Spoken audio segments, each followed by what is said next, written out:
ஒரு தன்னலவாதி, you are a selfish man. இப்படி உங்களை பலர் கூறியிருக்கலாம், நீங்கள் பலரை கூறியிருக்கலாம். சரி, உங்கள்கிட்ட ஒரு கேள்வி. தன்னை நேசிப்பவர், பிறரை நேசிப்பவர், இந்த 2 பேரில் யார் குற்றவாளி? யார் நல்லவர்? யார் தீயவர்? தன்னை நேசிப்பவர் தான் நலமாக இருக்க வேண்டும் என்று அனைத்து முயற்சிகளிலும் ஈடுபடுகின்றார். பிறரை நேசிப்பவர் பிறர் நலனுக்காக உழைக்கின்றார்.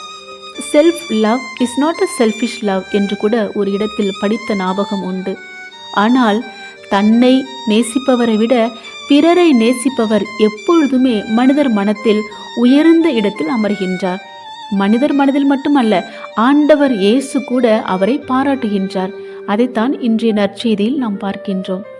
இஸ்ரேல் மக்களில் இது போன்ற விசுவாசத்தை நான் காணவில்லை என்று ஆண்டவர் இயேசு ஒரு மனிதனை பார்த்து பாராட்டுகின்றார். காரணம் ஒன்றுதான், அந்த மனிதன் பிறர் நலமாக இருக்க வேண்டும் என்று இயேசுவின் பாதத்தில் வந்து விழுகின்றார். ஒரு வார்த்தை சொல்லும், எனது வேலையால் சுகமடைவான் என்று ஜெபிக்கின்றார்.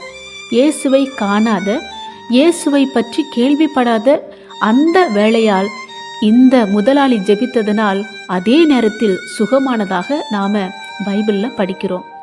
எசாயா இறைவாக்கினர் கூட நாம எப்பொழுதுமே வெளிச்சத்தில் வாழ வேண்டும் என்று இன்றைய வாசகத்தின் வழியாக ஒரு அழைப்பு விடுக்கப்படுகின்றது. வெளிச்சத்தில் எப்பொழுது யார் வாழ முடியும்? பிறர் நலமாக இருக்க வேண்டும் என்று ஒவ்வொரு மனிதரும் உழைக்கின்ற பொழுது அவரது வாழ்வில் வெளிச்சம் வரும், மற்றவர் வாழ்விலும் வெளிச்சம் வரும். உங்களுக்கு ஒரு கதை. குட்டி பையன் ஒருத்தன் எல்லா நாளும் சாயந்தர நேரத்தில் அவனோட வீட்டு முன்னாடி சின்ன மண்ணெண்ணெய் விளக்கை எடுத்துகிட்டு வந்து வச்சான்.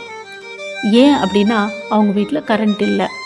வீட்டில் கரண்ட் இல்லை காரணம், அந்த கிராமத்தில் கரண்ட் இல்லை. இதை பார்த்த அந்த முதியவர் சிரித்து கொண்டே கேட்டாராம், ஏன்பா, இந்த சின்ன விளக்கு இந்த ஊரில் உள்ள பெரிய இருளையே போக்கிவிடுமா என்ன? ஆனால் இந்த சிறுவன் சொன்னானாம், இந்த விளக்கு முழு இருளையும் அகற்றாது, அது எனக்கு தெரியும் ஐயா. ஆனால் இது என் பாதைக்கு வெளிச்சம் காட்டுகிறது, என் வீட்டை கடந்து செல்வோருக்கும் அது வெளிச்சம் தருகிறது என்று சொன்னானான்.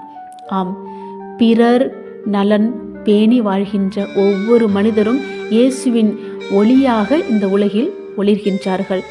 எழுந்து விசுவாசத்தின் வெளிச்சத்தில் நாமும் நடப்போமா?